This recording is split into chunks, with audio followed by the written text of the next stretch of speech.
Today, Trump outlined how he would approach foreign policy matters as president, national security matters, specifically focusing on the Islamic State, tightening American security at the borders, including with tighter immigration controls, less entangling efforts, long-term efforts toward building nations in places like Iraq and Afghanistan, and more aggressive use of U.S. force for the specific goal of targeting terrorists. If I become president, the era of nation building will be brought to a very swift and decisive end.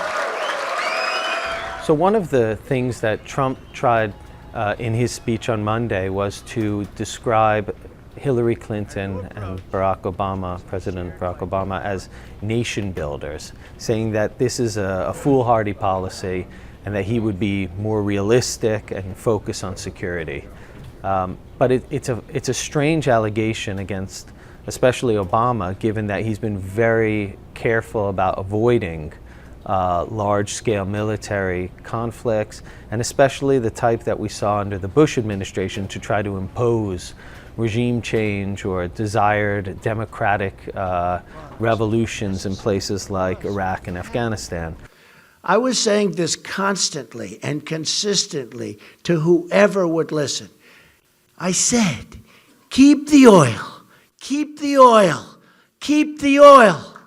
Don't let somebody else get it. He said today that he suggested at the time that the U.S. should have kept Iraq's oil. He mentioned that it would have been a way to treat wounded soldiers.